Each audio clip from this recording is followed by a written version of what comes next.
Welcome to Highly Sensitive Healing. I'm Lauren LaSalle, a former therapist, a highly sensitive person, and a mentor for HSPs. For too long, I felt like there was something wrong with me. I felt everything deeply, sounds, emotions, other people's moods, and I learned pretty early on just to push through, to quiet my intuition, and to try to keep up with what everyone else was doing and what society expected of me. But the truth is, my sensitivity was never the problem. I just didn't have the language, support, or tools to understand it. This podcast was created for highly sensitive people who are tired of trying to toughen up or fix themselves and are ready to heal in a way that honors how they're wired. Here, we talk about nervous system regulation, unhelpful thought patterns, emotional overwhelm, and self-trust through a gentle, compassionate lens. You don't need to become someone new to feel better. You don't need to push harder or try more. You get to learn how to care for yourself in ways that actually work for you. If you've ever felt overwhelmed, misunderstood, or like you were carrying too much, this space is for you.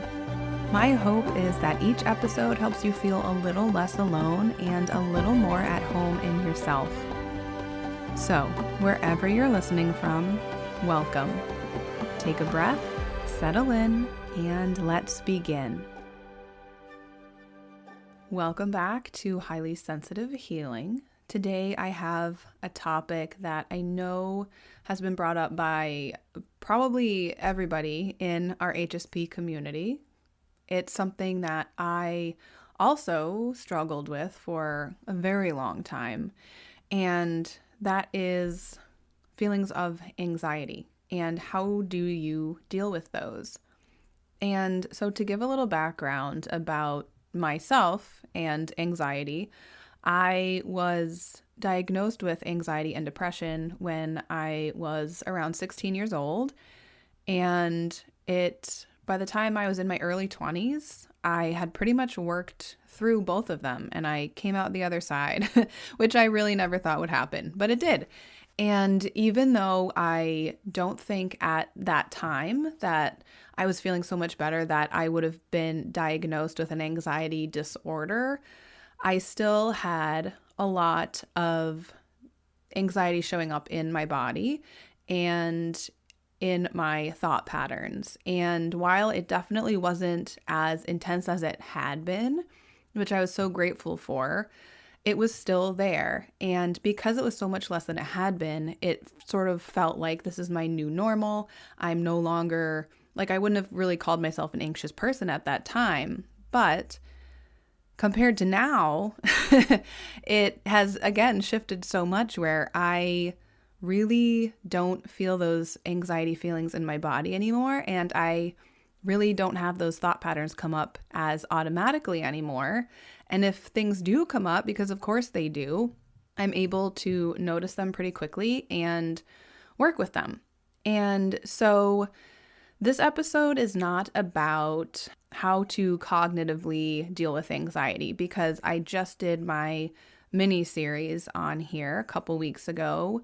It's a 5-part mini series about dealing with those types of thoughts.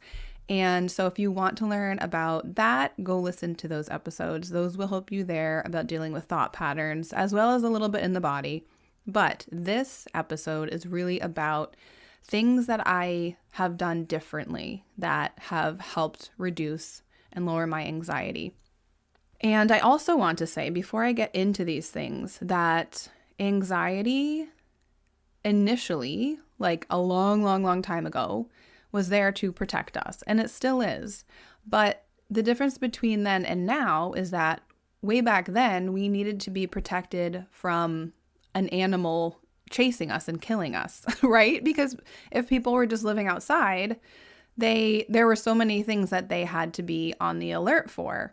Where now, most of us live such cozy lives and comfortable lives that we don't really need all of the anxiety that our body tells us we have. We don't need to look out for things. We don't need to be aware of things or on the alert as much in general, as much as our body tells us. And this is not saying that that this applies to everybody. Of course, if you have been through a traumatic event or some reason that you are in a state of hypervigilance, that is in response to those events, and that is trying to still keep you safe, even though the event is over and maybe it's no longer happening, but your body still tries to keep you safe. So anyway, let's get into things that I did to reduce my anxiety. And the first one definitely will, most people will probably not relate to, but it made such a big difference that I really wanted to put it in this episode, just in case anybody listening is interested in sort of testing this out and seeing what happens for them. So and this was getting off of the birth control pill. And I had been put on it, I think when I was around 16 for acne. And so I was on it from about age 16 until age 33, I think. And when I got off of it, because my husband and I were trying to get pregnant, my body had the worst response to getting off of it. I mean, I was very, very nauseous for months. I'm talking like 5 months. I just felt horrible. I was so nauseous. And I also noticed that I was so much less anxious after I got off of the birth control pill. And that was the main factor that had changed. Nothing else had really changed. I was still working as a therapist, and so that was a pretty stressful job. And I noticed just in general at work, at home, I was feeling so much less anxious not being on the birth control pill anymore. And that was the one thing that had changed.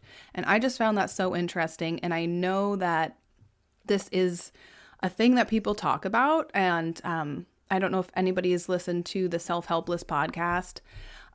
Shout out to them. I was actually on there once. I have an episode on there. Anyway, so they did an episode way back about getting off the birth control pill. And I know one of the girls on that had the same experience of feeling less anxious after getting off of it. So I just think that's really interesting. Something, a big change that I made that I didn't realize would help with my anxiety, that did. So if you are on a birth control pill or you have been for a long time, it might be worth talking to your doctor about this. If you are also feeling really anxious and really stressed, just seeing maybe what your other options are, if that sounds good to you, because it definitely helped me and I didn't even mean for it to. So that's that one. The next one is being intentional about taking a look at what I actually enjoy doing versus what I don't enjoy doing. And then trying to increase what I do enjoy and doing what I don't enjoy doing less or not at all. And I think for me, a lot of this was around working full time, even 4 days a week. Did not work for me. I loved what I did. I loved being a therapist, but working at an agency was just not working for me anymore. So I changed that. And that really put a lot less stress on my nervous system and made me just like the whole thing settle down a little bit more. And to get to my next point, setting boundaries was a big part of taking a look at what I don't want to do or I don't enjoy doing, things that cause me stress and anxiety. And a lot of that was around needing to set boundaries with people. Because when I set boundaries, then I was no longer worrying and anticipating about doing something that I didn't want to do, but had agreed to do. So being able to say, I'm not able to do that right now, or this is the way that I can be here for you. I can't be here for you the way that you're asking. I just don't have the capacity right now, but this is how I can support you. And things like that. Taking my time when responding to an invitation or a request instead of just answering right away and actually figuring out if this is something I want to do or if this is something I don't want to do. Because when you don't have to worry and anticipate something coming up that you just don't want to do, it really helps your whole system just settle down. And the next thing I've done to really reduce my anxiety is getting enough sleep. Getting enough sleep helps just all around with everything. And of course, now being a mom to a 3-year-old and a baby, I just really definitely have not been getting enough sleep lately. And it really ups my anxiety levels and my stress. But they're still not quite where they used to be, even having 2 kids, which I think is really amazing. At least not all of the time. Sometimes my stress really spikes up, but in general, it's still okay because I'm really actively taking care of myself to reduce my stress and reduce my anxiety. And getting enough sleep can really help with that. And sometimes that means setting boundaries with yourself and saying, I'm not watching this next show, or I'm going to read one more chapter and then I'm going to bed. And making sure that you wake up at the same time every day to get yourself on a good schedule. I also, and I feel like this is sort of obvious for HSPs, but maybe not, having less busy time and more downtime. So it is hard having kids sometimes, a very social and active little girl, to have downtime at home and to not just be busy all the time, because she loves doing things. She loves seeing her friends, going to the playground. But even for her, she needs some downtime too. So sometimes we'll just hang around the house, we'll play a game, we can just be outside at our house. And also making sure, which my husband helps with, that I have some kid-free time to myself. That really helps too. But just really take a look at, if you feel overwhelmed and anxious and stressed, if you can cut back on any of your busy time, like socializing or just being out of your house or whatever feels a little draining for you, cut that back a little bit, give yourself a little more time to yourself and see if that helps. Because all of this helps with your nervous system. And when your nervous system is feeling okay, then you will not feel as anxious. So my next one was being more intentional about my energy usage, but I think that goes along with having less time busy and more downtime. Just being aware of what I'm putting my energy into and what things drain me and what things recharge me. So the next one is not watching horror movies or movies or TV shows with a lot of conflict, just having less screen time overall, which now is very easy because I don't have a lot of time to actually watch anything. So when I do, I tend to watch things that I have watched before that I know I will, like, my body response will feel safe while I watch it. And it's not overly emotional. There's no or very little conflict. There's no, I am watching Charmed right now, so I guess that sort of goes against a lot of this, but I've watched the whole every season of Charmed a couple times now, so I pretty much know what to expect. So it, but I used to watch horror movies all the time and scary movies, and it really ramps up my system, like not in a good way, and makes me just feel on edge. And I don't need to constantly feel like I need to be on the lookout and to be on the alert, because I really don't. So I don't want to be telling my body that I need to be on the lookout and on the alert all the time by watching these things that are going to put me in a state of flight or anticipating that something bad is going to happen. So that has been very helpful. And the last one is not paying as much attention to the news, very intentionally. So my husband pays attention to the news and things, and so he will tell me things that are going on that are important to know. But for the most part, I really try to not know. And it's sort of like an ignorance is bliss situation, I guess, because while it is important for me to know what's going on, and I do get some of that from social media and from my husband, and just feeling like I have a sort of a base level of things, big things that are happening in the world is good enough for me, because if I go deeper into things, it really impacts me in a very bad way, as I'm sure you know, as I'm sure you can relate to. And so what I've found that I have to do is really be aware of how much news I'm consuming and really try just not to, which is hard with social media. But sometimes you just have to either limit the time that you're on social media or limit the exposure, like who you're following, if people are posting things that are really activating to your system. And that has been very helpful as well, because there's some heavy things going on and I just really don't want to carry it with me. I really don't. I'm at the point in my life where I've carried so much of everybody else's stuff. I just really can't. I just have to intentionally do it, like with my family, with maybe some friends, with my clients. I can hold it for the time that they need me to, and then I can let it go. I don't need any more of that on top of that I'm carrying around for days and days. So those are the things that I have found that have really helped me reduce my anxiety and stress levels. And if you have found anything else that is helpful, or if you try any of these and they have helped you, I would love for you to DM me on Instagram and let me know.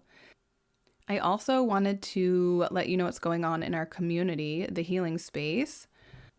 So this month, every month in the Healing Space, we have a certain focus, and I send prompts and things so people can work on that. Like, we've had a self-compassion and self-love month. We've had focusing on coping with negative thought patterns. And the month of April is going to be just a non-HSP focus. And of course, members are welcome to post anything that they would like support with or to celebrate.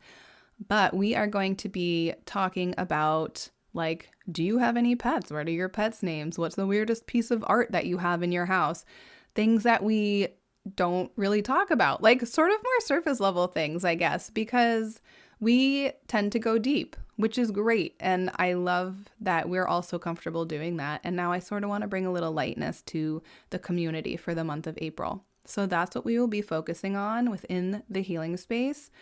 And we also will be, of course, having our live monthly meeting in April as well in The Gathering, which is a little offshoot of the Healing Space. Right now, it's $25 a month to be in The Gathering. It's free to be in the Healing Space, the online community. But to be in The Gathering is $25 a month right now, and you get one monthly live meeting and a whole resource library that I have created and curated just for you. And that price will be going up at the beginning of June. So if you would like to get in on the Healing Space and The Gathering now, send me a message, send me a DM, send me an email. I would love to have you. You can go to my website as well. I will have information about how to join the Healing Space linked in the episode description, and I would love to see you there. All right, well, I think that's it, and I will see you next week. Thank you so much for listening to Highly Sensitive Healing. You can help support the podcast by taking a minute to rate and review it, share your favorite episode with a friend, or become a subscriber on Patreon. Visit laurenlasalle.com for information about my mentorship programs, join my email list to stay up to date with how I can support you, as well as exclusive email list perks, and connect with me on Instagram at I am Lauren LaSalle. Happy healing.